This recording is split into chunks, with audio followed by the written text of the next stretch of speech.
This is an exclusive presentation of the Foreign Press Association. Hello, well, I'm Ian Williams from the Foreign Press, President of the Foreign Press Association. And our guests, our panelists here today are Bryant Hightower, who is President of the National Funeral Directors Association and is also a multi-generational proprietor or with a funeral home in Georgia, and Thomas Parmalee. Did I get that right, Tom? Yes. Good.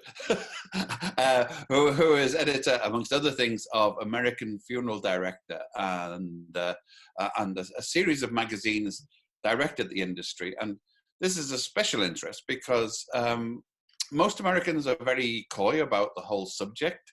And yet within the industry, there's a thriving, I've got to be careful, I always slip into puns on these things. There's an esprit de corps amongst the, in the funeral industry. And they're intensely interested in what each other are doing, but people outside generally aren't. And then in the last 2 days, we've seen in the press, the inhabitants, I was going to say, prisoners from Rikers Island have been drafted in to dig mass graves on Hart Island, which is already one huge mass grave anyway, in anticipation of the coming events. FEMA has sent 85 refrigerated trucks to serve as makeshift mortuaries. And so there is certainly, how should we say, preparations on the part of the authorities for the inevitable consequence of a fatal epidemic. But this raises lots of issues. Has it changed funeral practices? In America, the tradition has been, for example, to embalm the deceased. Is that still feasible, tenable, or popular when the deceased might be infectious for the funeral workers, which is a subject I'd like to hear from.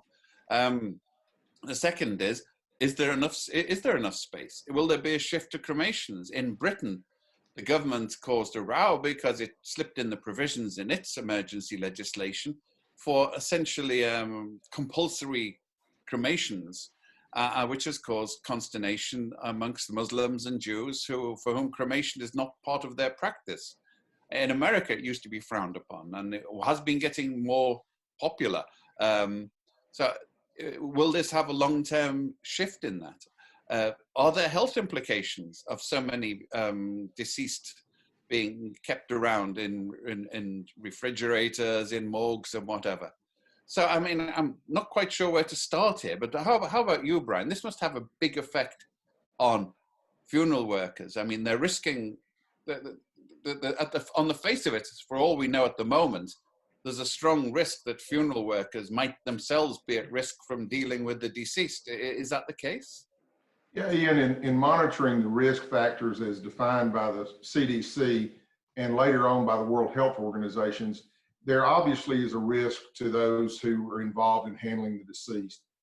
There is some disagreement apparently between the CDC and the World Health Organization about whether the body can safely be embalmed. It has been the CDC standpoint and the standpoint up to now of the National Funeral Directors Association that if funeral directors and those involved in the embalming of the deceased follow universal precautions, that the body can be safely embalmed and held for burial. The World Health Organization has come out recently and suggested that not be done. So there is some disagreement. We're trying to get clarification on that. As you can imagine, there is some additional stress in the minds of those working in funeral homes as they deal not only with families in this difficult situation, and we've had to change the way we deal with families and what we can make available to those families, but also the added stress in dealing with those that are either known or unknown and possible victims of this pandemic. So there is additional stress, obviously, on some of those as well as in funeral service. But what about the physical constraints? Because you know, embalming is a sort of time and space-consuming procedure. With the inrush of customers, can funeral homes cope with this demand if people do want to continue embalming their bereaved, their dead ones? If you look at what I know about the pandemic's effect in municipalities like New York City, for instance, it has obviously begun to overwhelm the system. And whether embalming would be possible given the numbers of deaths that they have experienced. I can't speak to that certainly, but you've got to understand that not only are they accommodating those families who have lost loved ones to the pandemic, but they continue to serve those families who have lost loved ones to cancer, automobile accidents, and the like. So these are just additional deaths into the system, which can pretty quickly overwhelm their ability to respond. And I think that's why you see the necessity, as you mentioned, to FEMA sending in the refrigerated units for the storage of human remains.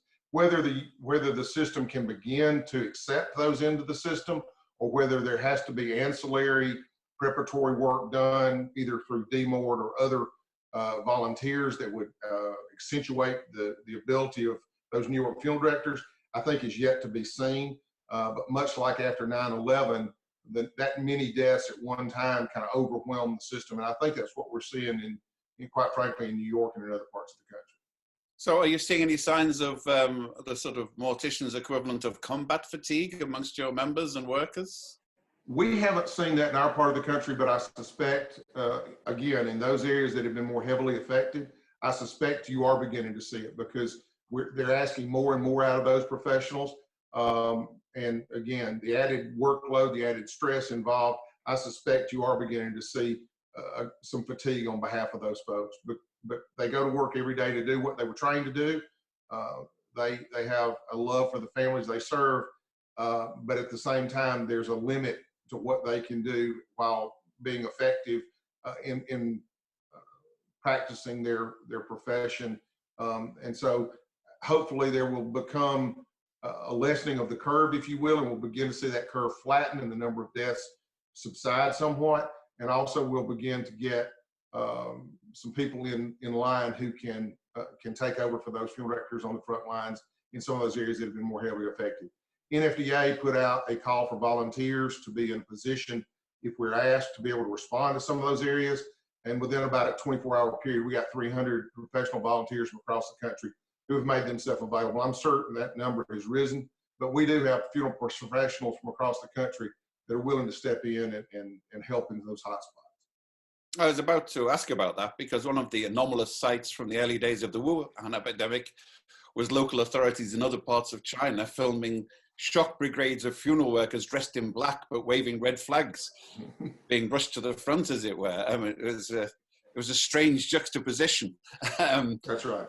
But obviously they were drafting people in from around the country to help in Wuhan at the time. That's right.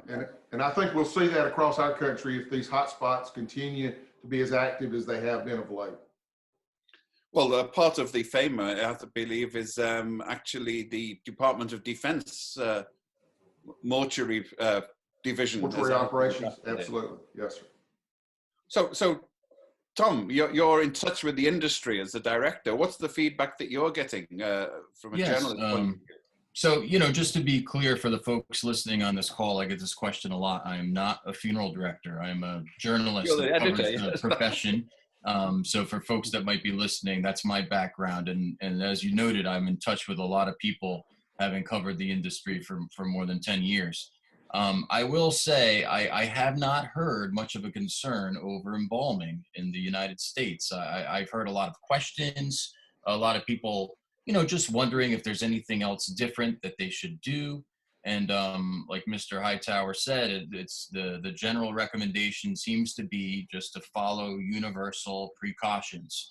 You have to remember that funeral professionals, they embalm people with contagious diseases as a matter of business. The Ebola victims, AIDS victims, and so forth. So this is not their first rodeo, so to speak.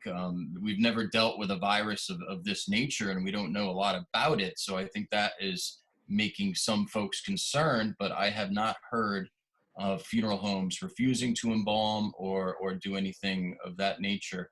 The one thing I think might play into this in terms of embalming is these restrictions against large gatherings. So if you are not able to have a larger gathering with more than 10 people or what have you, I think a lot of families are maybe opting quicker, smaller service because they have to. And in those cases, I'm sure you're sort of by default maybe having less embalming, because if you're having a quick funeral and so forth, maybe it's not as necessary as it would be if you're scheduling something a week out that has a lot of people. But that's my inkling and just talking to people and so forth. But I don't think I haven't really sensed a lot of reluctance to embalm as long as you follow the right procedures. Mm-hmm. But it's one of the issues that comes up quite apart from the shock of bereavement. Here we are in the middle of a looming economic crisis, and suddenly families are being hit with unprecedented and unexpected funeral costs. Are there any measures in place or in the legislation to assist families with funerals? There was nothing in the recent legislation that passed our Congress that I'm aware of. Now, Tom may know of something that I'm not aware of, but I haven't been made aware of anything in that stimulus package that would aid families in funeral costs. Yeah, other than the checks that families are supposed to be getting, which will be down the line, at some later date, which is not of much help to folks in need right now, I have not heard of any kind of relief for funerals per se. And I think you mentioned in an email, as we were preparing for this, you were asking about, are we going to see an uptick in cremation? I would suspect we probably would. And maybe not a huge increase, but just for the sheer reason of the cost differential of usually when you have a cremation, it tends to be lower cost, especially if you're restricting the number of people who can gather, and you're not going to have a really large service.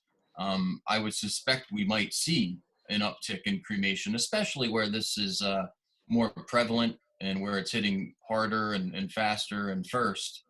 I think we might see that.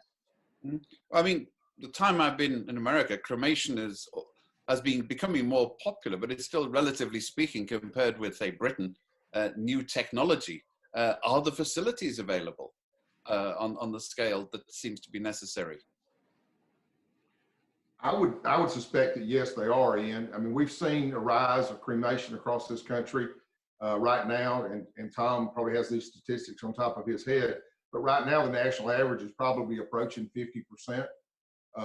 And there's been quite a number of funeral homes and crematories who have added additional equipment over the last few years. So I would suspect that, yes, the equipment is available if the cremation side of the choices families make uptick.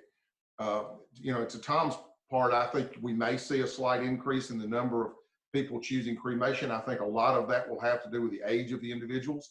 The older population, at least in my part of the country, still remains somewhat traditional, preferring burial over cremation, while some of the younger folks migrate to cremation. So I think the age of the individuals involved, the family's ability to deal with those unexpected costs that you mentioned could have certainly an impact, and the family's inability to have what they view as a traditional visitation and service may warrant that they choose for alternative disposition as well. So there are several things that could play into that if we see that. Well, that's another issue, I think. The funeral customs, a good send-off, has been part of everybody's tradition. Certainly in industrial Britain, people who had no money at all would still put coppers every week into a funeral fund to ensure that they had a good send-off. And as far back as Roman times, there were funeral clubs. The Roman soldiers used to put money into their funeral club to make sure that they had a good headstone and a good send-off. So, it does seem to be something inherent. Can this emotional need be met in the face of the scale?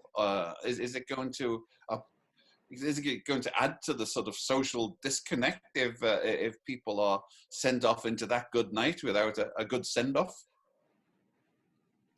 I'll jump in here and just say I do think there is a definite cost and a big emotional cost that we can't really quantify right now, because a lot of families are not being able to have the type of service that they want, and it's a situation that they've been thrown into that they haven't asked for, and there's no getting around it. It's you know, they can't gather, and it's the right decision to limit those gatherings given this virus. But I do think, you know, months down the road, years down the road, there's going to be a lot of unresolved grief and a lot of you know, a lot of a big emotional toll that it's going to take on individuals that we might not see and might not be apparent right now.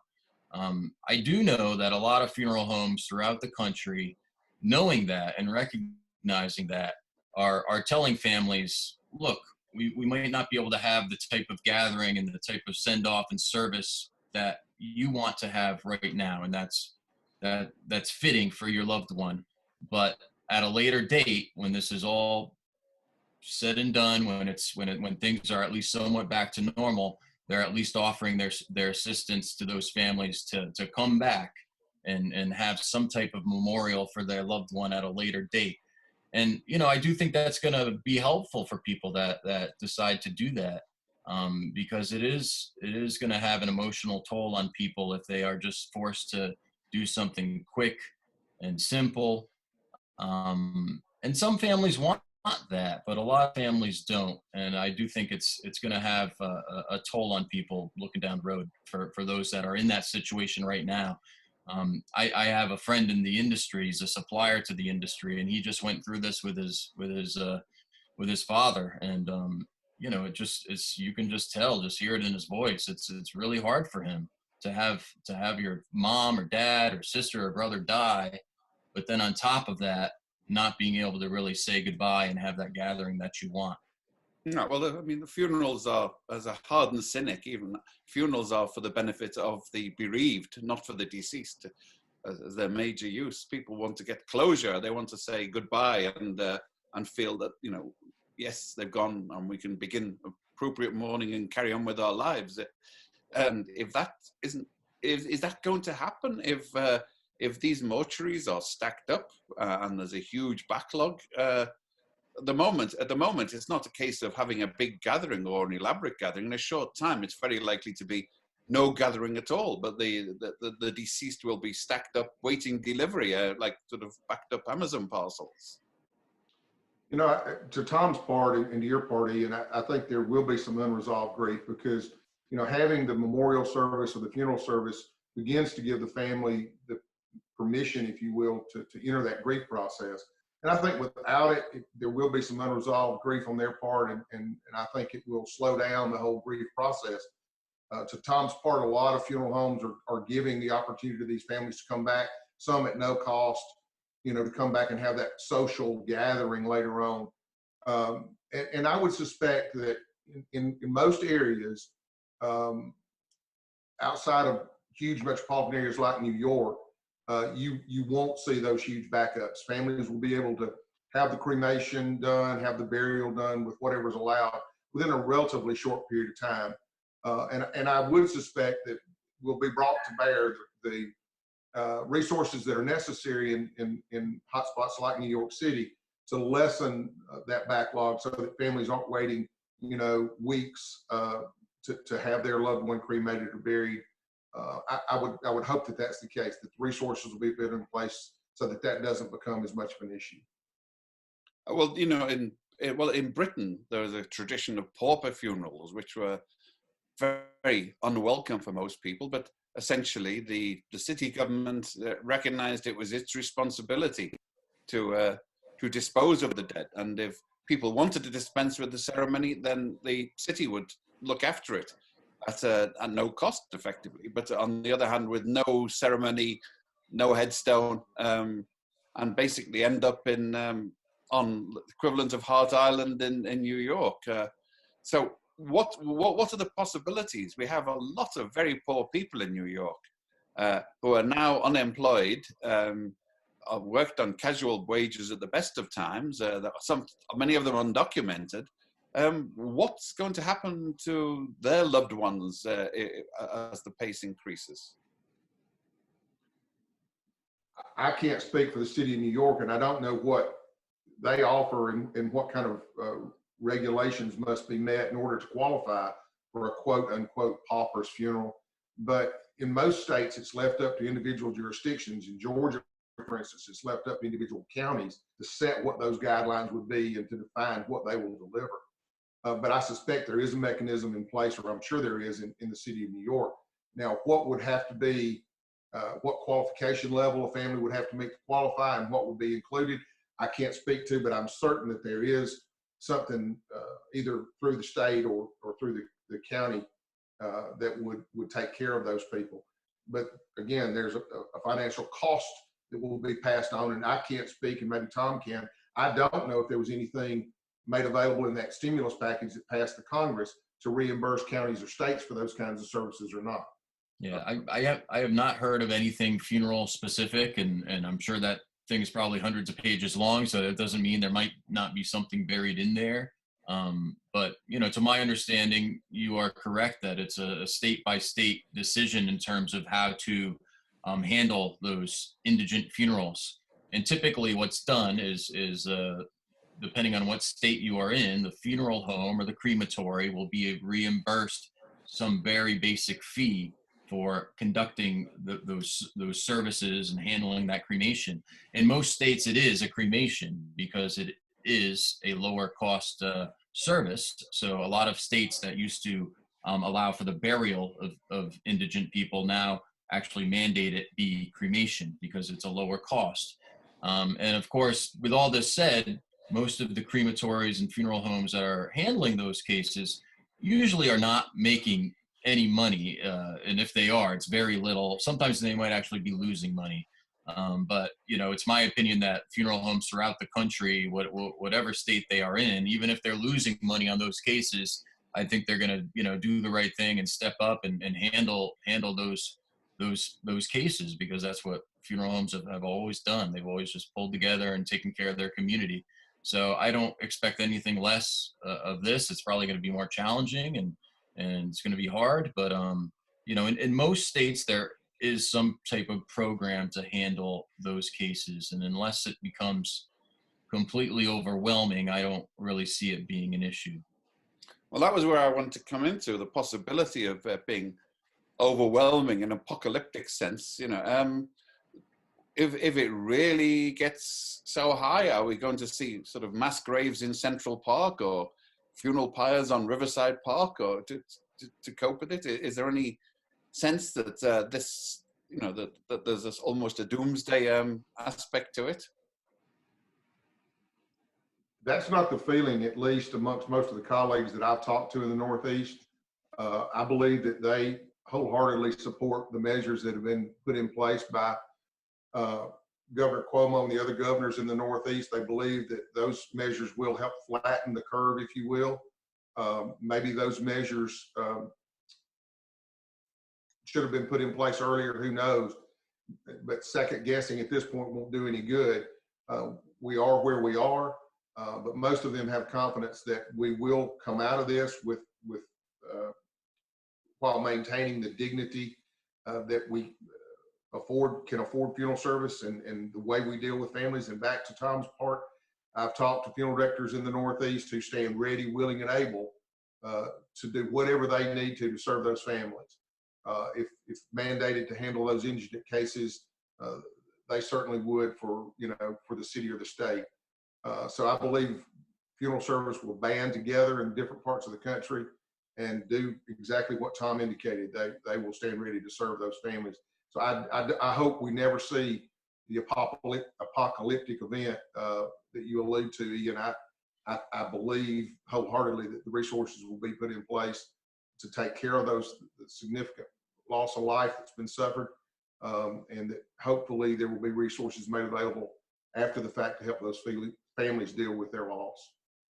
Has there been any innovatory funeral practices? Has anybody worked on virtual funerals or Zoom funerals, services, wakes? You know, my mind has only just occurred to me, but it occurs to me there could be a social innovation and social media that a group of people on Zoom raising a glass to the deceased might be very therapeutic and good for the liquor industry as well, I suppose. Tom can probably speak to that. I know a lot of funeral homes who haven't up to this point been offering the live stream funerals have jumped on that bandwagon. It's something that we've been doing for quite some time to make available to families who couldn't simply be here because of the distance, but it's been well received by our families. Now that funeral services in our state are limited to, or in our county are limited to graveside services, and the services are dealt with some brevity, that's not nearly as important. We did have a funeral service the other day, which some of our churches have adopted this. It was what I would term a drive-in funeral. The casket was laid out on the front porch of the church. The minister stood on the front porch. The attendees were all in their cars and were able to tune in on the radio frequency and listen to the pastor's service. But it delivered the service the family was looking for without any social contact. So I think you're right, Ian. I think we'll see some pretty innovative approaches to continue to meet families' needs. But maybe I cut Tom off there. I'm sure he's talked to funeral homes across the country that are dealing with this as well. I just couldn't help having a slight tweak of the dimple there. I mean, this is the country that gave the world the drive-in movie. So the drive-in funeral is an innovation that's been waiting to happen, I suppose. That's right. That's right.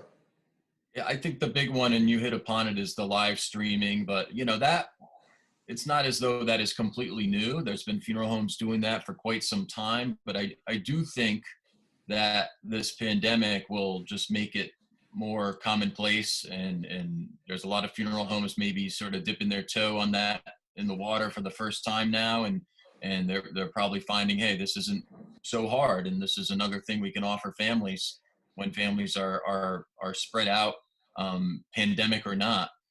So I do think you'll probably see that adopted on a larger schedule, as a result of this pandemic. And there's always been families that have been Facebook living funerals, for some time now, and some firms are actually encouraging that now, just live streaming on Facebook. And there's other vendors and such that provide those services in a more formal fashion. So I definitely think that is one change that you'll probably see resulting from this. What about in terms of memorialization, internet, social networks? Local newspapers are folding and likely to soon getting stuff delivered. So what do we do about the traditional obituary that let the neighbors know that your father, mother, brother was deceased and what a fine person he was? In a lot of parts of the country, I know it's become prevalent where we are, Ian. Our newspaper doesn't publish as frequently as it once did. A lot of newspapers have gone out of business in smaller towns. So that really has driven our friends and neighbors to either our Facebook site or our website to check for those obituaries. A lot of them get automatically updated every time one is posted. So they're notified in a proactive sense that a death's occurred instead of having to open the morning newspaper. We're still offering for families who, even though they have an abbreviated service, to post a memorial video tribute on our website. So in some sense, they're able to share that communal event with those friends and neighbors, over the internet. I think it's a small piece of what can be done, but again, it's a way of socially interacting with friends and neighbors around that loss, and hopefully they can gather some strength, from the love that's shared with them over the internet. Tom, do you have anything on that? Well, for obituaries, I guess I got a soft space in my heart for obituaries. I started out as an intern on the obituary desk at a newspaper, and it's sad to see all these newspapers going out of business. But with that said, there are other options, even with the print editions of many newspapers going under. There's still a lot of online newspapers, a lot of new publications that are only online that are coming out there with different business models. So you have companies like legacy.com that partner with newspapers on their websites and their print editions, and they have a really strong presence online. They help funeral homes. There's also some new companies out there when you talk about obituaries and notifying families and friends. One that comes to mind is called Everdays. They're an interesting company. They actually send a notification to all the contacts of the deceased that is in the person's cell phone. And that's a way to contact all the close friends and family, and it gets spread from there. Facebook, again, how many of us have learned about maybe someone that we went to high school with 20 years ago or so. And we haven't really talked to them in years, and yet we heard about their death somehow through Facebook because, you know, a shared connection or whatnot shared the news of their death. So, you know, even with newspapers being in somewhat dire straits in some places, I do think there are new players entering the market, and you know, just new ways to share that news of a loved one's passing. Not to mention the funeral homes themselves that have gotten really active online with Facebook, and they have lots of followers online, and they share those obituaries directly on their website, and they you know, they tweet those out and they post it on Facebook. And if you're in a smaller community, that can also just serve your purposes right there, just by funeral homes really being active and sharing their obituaries. Being cynical, I think I'm going to go through and delete all of my enemies' numbers from my phone book. I don't want to give them cause for rejoicing. I'd hate to think of it. So, number one, when we finish. But in fact, while I'm being cynical about this, one of the issues, many years ago, for almost a spoof financial column, I invested joint amounts in Philip Morris International and Service Corporation International, which, as you know, is the world's biggest funeral chains, because I invented the something. Stock has done quite well over the years too. So well, it went up and down. It went up and down. But I thought it was like death and taxes and tobacco. They all go together, and they will reinforce each other, because it's Philip Morris booms, so will the Service Corporation.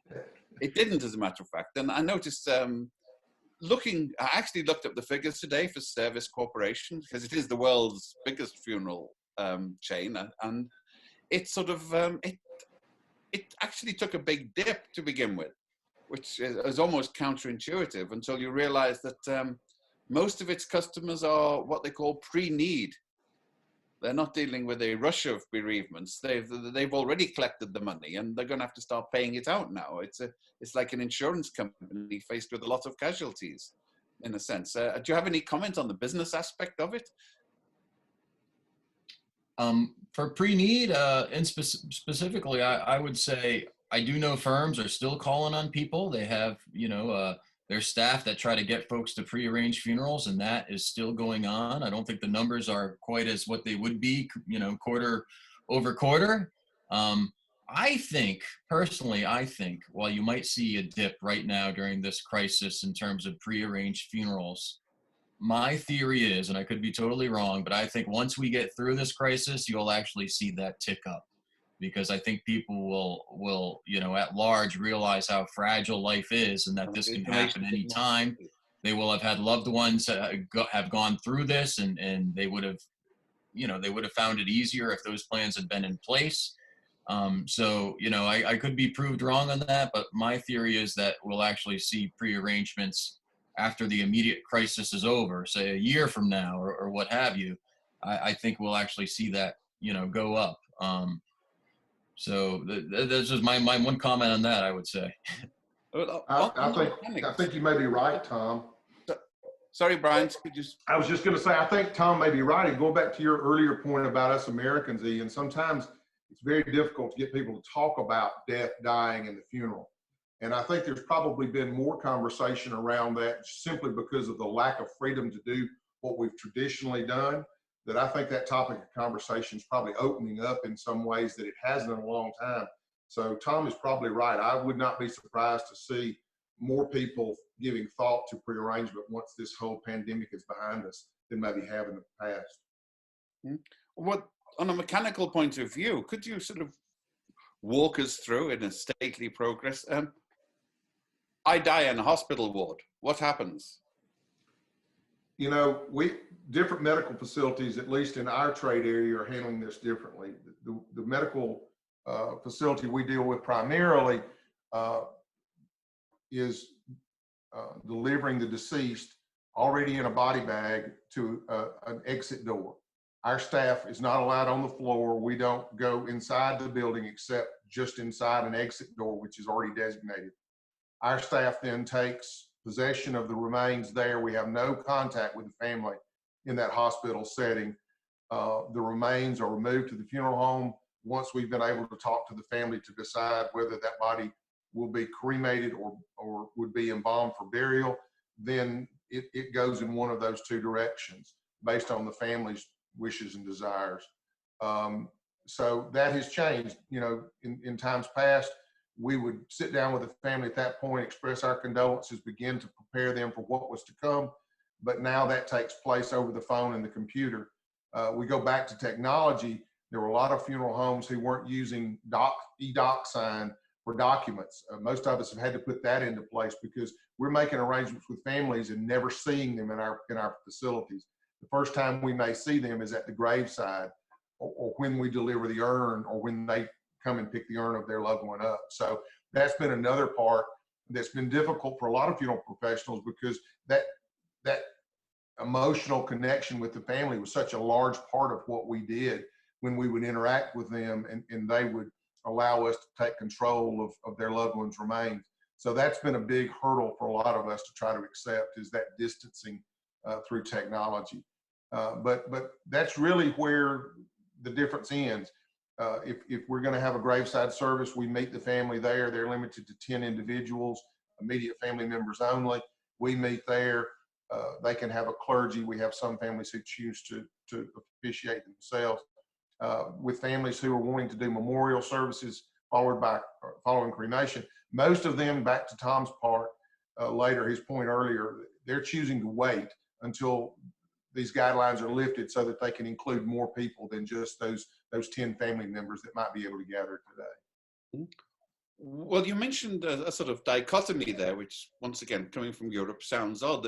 The choice is cremation or embalmment and burial.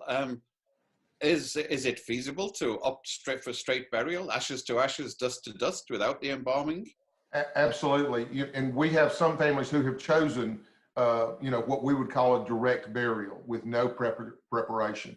But the issue that we have also seen is some families, even though we're only going to have a graveside service, for one reason or another, it may be delayed for a day or two. So then either refrigeration would become required or embalming. And most families have chosen to allow us to go ahead and embalm the deceased and prepare it for burial, just as though there was going to be an open casket viewing and so forth. But certainly the option is there for what we would term a direct burial, where there's minimal preparation done for burial with no embalming.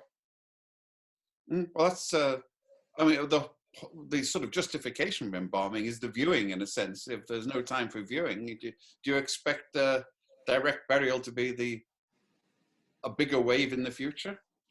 You know, depending on the length of this pandemic, it certainly could be.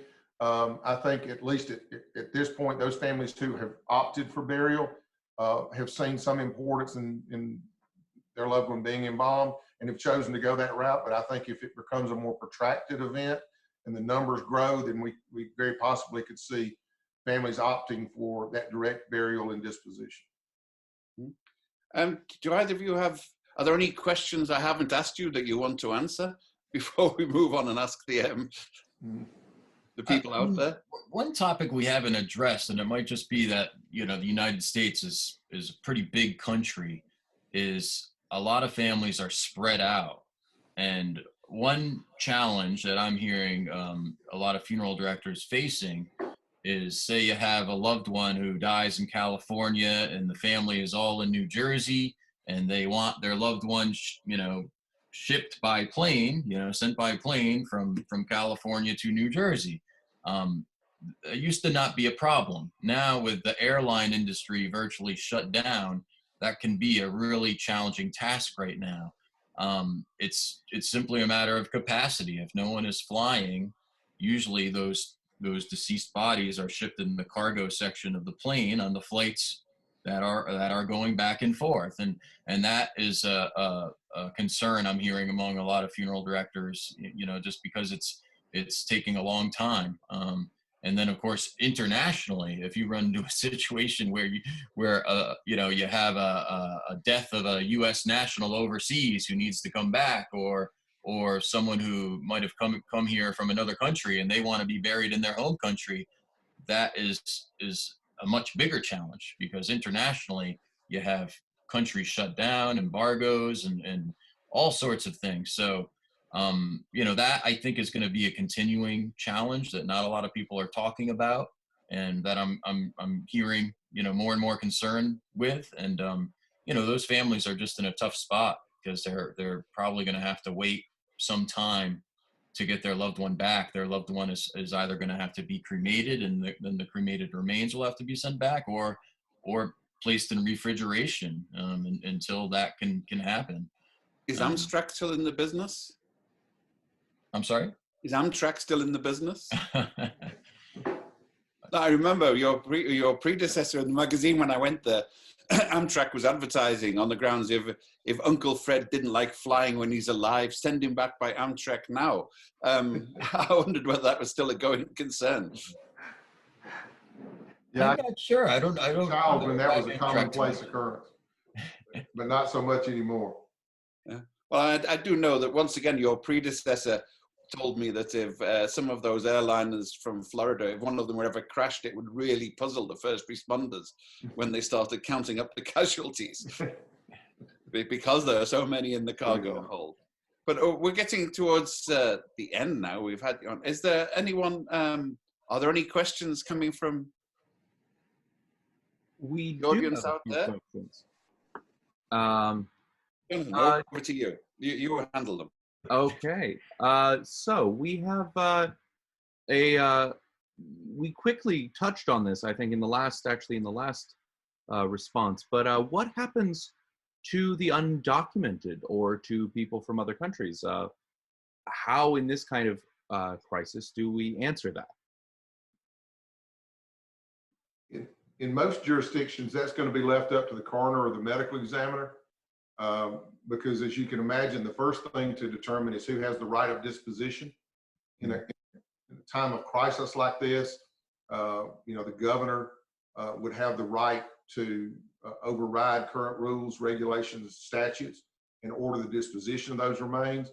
I would suspect that they would be somewhat hesitant to do that until, the crisis had reached a limit that began to really tax the resources. But they certainly could do that. The coroner medical examiner also can order disposition of those remains if they become unclaimed. But first, you've got to go through some steps to try to identify those people. Okay. And I think we touched on this already, but what happens when people who don't have any funds because they've been laid off? I think we answered that was up to individual coroners, but I wanted to make sure we answered that if there is a. Yep. Back to Tom's point, it varies from state to state and actually from locality to locality inside states. But generally, the medical examiner and coroner would direct those dispositions of those indigent individuals. Okay. And do funeral service providers, have the personal protective equipment they need? The hospital situation seems awful. And has there been conversation with the federal level, with federal officials about this? That's one of the primary concerns I'm hearing from funeral directors is if they don't have a shortage now, they expect to have a shortage. Some firms I've spoken with, they've ordered PPE and it's been placed on back order and they don't expect to get it. So I think just like in healthcare, that's an overriding concern I'm hearing right now from funeral professionals is if they don't have a shortage now, they are really worried about one. That's an overriding concern I'm hearing too, Tom. There are funeral homes who possibly didn't have an adequate supply in the beginning of this crisis that are certainly being taxed. Those that did have an ample supply are used to being regularly resupplied. That supply chain has been cut. And so they're very concerned about being able to restock during this pandemic. And one of the questions also that we were asked was, one of our, Simon Locke says he has a friend whose mother died in a nursing home in Westchester of natural causes during the shutdown. It was very difficult for the family to make arrangements. Is this a consistent problem across the country? And, how do you deal with that? I would say I don't know how big a problem it is, but I'm sure there's a consistent interruption in the way that it's traditionally been done. Most funeral homes are under either a very stringent guideline or a mandate as to how they have to do business today. And so it's certainly not business as usual, and I'm sure probably took some of those families by surprise. And it's taxing both on the family and the funeral director. So I'm sure it's fairly consistent, especially in areas, even though she died of natural causes, that whole Westchester area is caught up in the hotspot of the pandemic surrounding New York. And so I'm sure that a lot of those resources are being taxed to the point that it's interrupted even what they would like to be able to provide inside this pandemic atmosphere. The challenge is a lot of the nursing facilities and such, they might not even be allowing people inside to enter or to visit loved ones. So that can make it challenging to make arrangements. And then say you live in a place with a curfew and you can't go out after a certain time, and you work during the day because you're essential personnel, and you can see pretty quickly it can be challenging just to make those kinds of arrangements. Well, we had we have another question that kind of talks about this.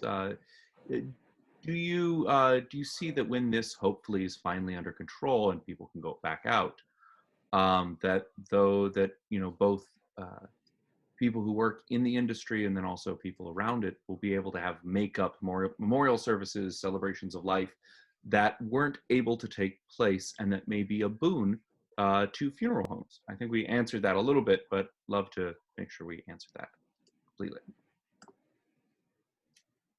I don't know, I would really consider it a boost. I think it's just a matter of continuing to serve the family.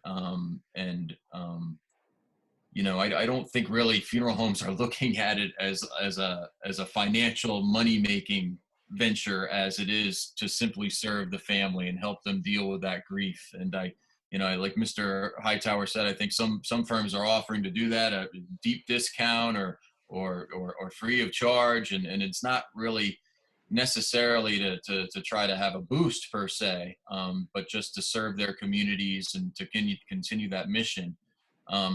For some firms, will it provide a little bit of a boost? Maybe, but I don't think that's really the intention or what firms are thinking of when they're suggesting that to families. One of the issues in the current rush, as it were, there's going to be a lot of people of different religious faiths. I mean, one of the examples is both Muslims and Jews require a very fast funeral. Can that be met under these circumstances? Have the religious authorities relaxed the rules, or are people being disappointed and faced with eternal perfidy for the following the rules? I would suspect, Ian, that depends on where that death takes place. In most areas of the country, I would suspect that they're still able to abide by those religious constraints. There are areas that have been more heavily affected where I'm sure the religious community is being asked to, kind of relinquish some of those religious constraints just simply because of the overwhelming taxation on the infrastructure, just how quickly things can be done and the number of people involved in getting them done. I'm not personally aware of that, but I can imagine in a place like New York, how some of those religious communities probably are not being served the way they're used to, at no fault of anyone's. It's just the way it is. They're accepting that. I would hope they understand the constraints and are willing to bend a little. We have one more.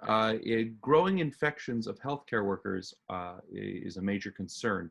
Has there been an uptick in infections among funeral workers, and is it a concern? I have not heard of an uptick in infections. I've spoken with various firms, and so far, I have not heard of a spread among funeral home staff. With that said, personally, I think it's probably only a matter of time before you have, at least pockets of a funeral home here or a funeral home there that has that happen, because it's just spreading everywhere. And I just think, if you look at funeral service, they are definitely a higher risk group, just in line with healthcare professionals and such. So, even though I know all those firms out there are taking those universal precautions and trying to be careful, I do think eventually you will see that happen, and hopefully those are isolated cases. I do know some firms are trying to minimize the chance and the impact of that by doing things such as, having separate offices where maybe they used to work in an open environment. You have a lot of funeral home staff working from home when they can.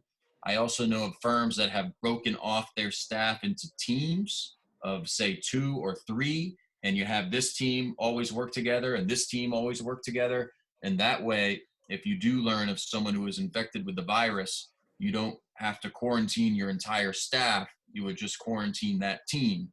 So firms are thinking about it. No matter what they do, I would not be surprised to hear of those things happening, of maybe, a spread among a funeral home here or there. But I do know they have that in mind, and they're thinking about how they adjust their business practices and operations to try to prevent it. I think unless we have last minute questions, we're getting towards the end, and I'd like to thank both Bryant and Tom for going into a subject that's essential. I hate to say it, but a vital subject under the present circumstances.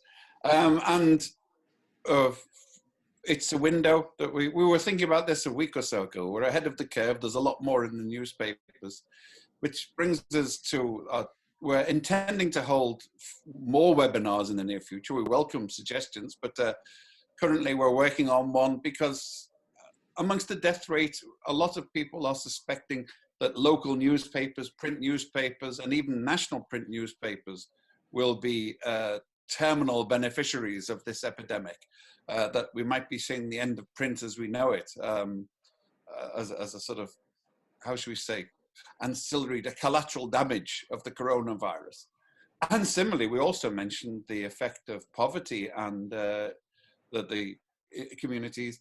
It's already been seen that not the death rate, but the infection rate, and probably the death rate as well, is very, very high in areas, for example, the Hispanic areas that I can see out the window here, in fact, where people live. They don't have, they have very little in the way of regular wages. They live in fairly poor conditions. They live in very cramped conditions. And this is a sort of tax on the poor again, and they are likely to be primary victims of this. So we're going to be looking at the effect on the Hispanic community. We're going to be looking at the effect on the media. Any suggestions or input from any of you is really welcome. And I'll leave Jonathan to do the spiel on the Foreign Press Association. Jonathan, over to you. Thank you for coming. Thank you both. Thank you, all 3 of you, and everyone for attending. To find out more about us, please visit us at foreignpressassociation.org. Thank you for joining us for this broadcast. To learn more about our digital forums and programs, please subscribe to our YouTube channel. For membership information, please visit www.foreignpressassociation.org and on Twitter at FPA New York. This has been an exclusive presentation of the Foreign Press Association.